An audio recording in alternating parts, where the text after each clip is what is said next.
to have Victor Gyokeres involved as soon as possible. We are finally reaching the end of the Victor Gyokeres saga.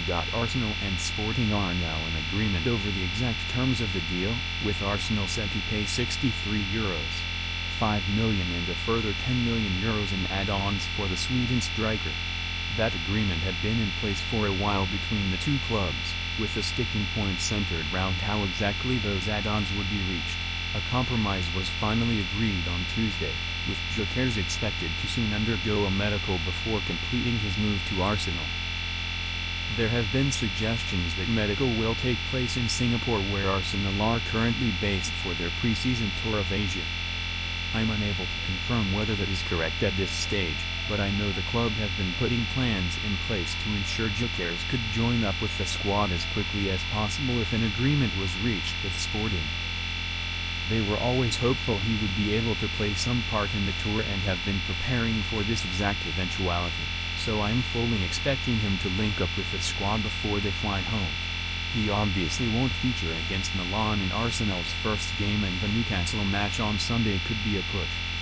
But I've been told Arsenal have always hoped he could be available for the Hong Kong part of the tour, and it does feel realistic at this stage.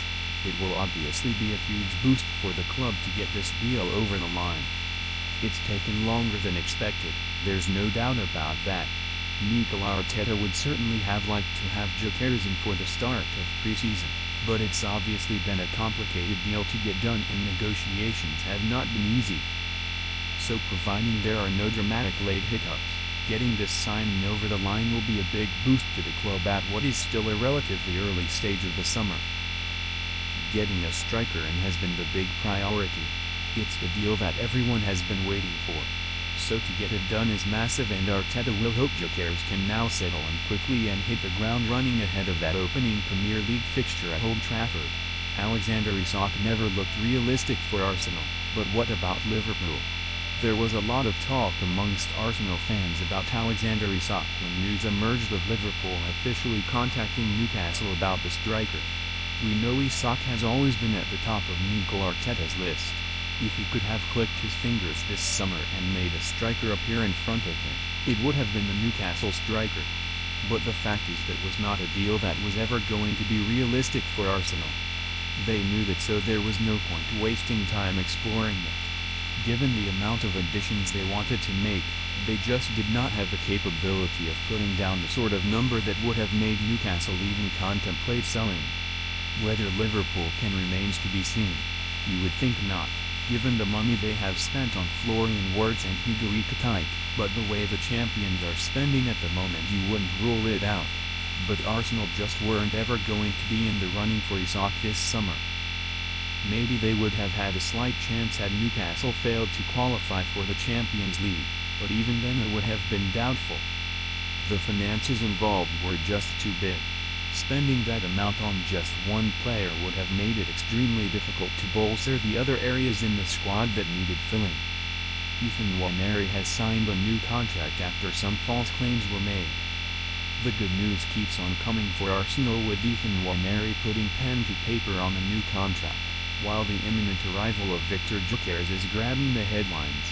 Nwaneri committing his long-term future to the club is just as important, in my opinion. Arsenal were always quite calm about Nwaneri's situation, but with just a year remaining of his old deal, it was an issue that needed resolving. Chelsea were interested, just as they were before Nwaneri signed his first professional contract with the club in March 2024. Back then it really did look like Nwaneri would leave. In fact, there were plenty of people at Arsenal who believed his decision had been made and that he would be going. But he opted to stay and reject the advances of both Chelsea and Manchester City, who had been offering big money in an attempt to lure him away. Things never got that close this time around.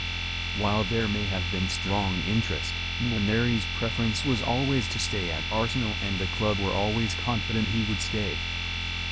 There were some suggestions of him making demands over playing time, but that has been categorically denied.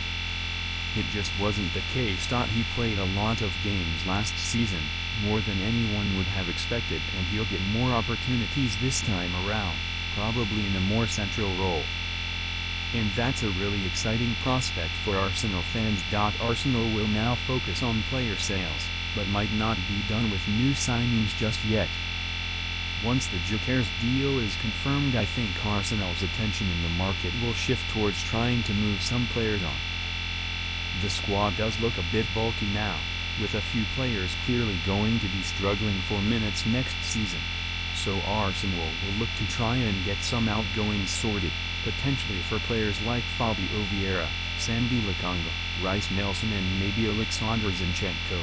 I do still feel like there is scope to bring in one more new addition before the window closes. However, there is still a long time left in the market, and it wouldn't shock me if Arsenal still look to do something. We know they are looking at options for that left-sided attacking role, with Gyokeres, Rodrigo and Anthony Gordon believed to be of interest. Whether Muneri's new deal puts a stop to that I'm not sure, but I really don't believe it should.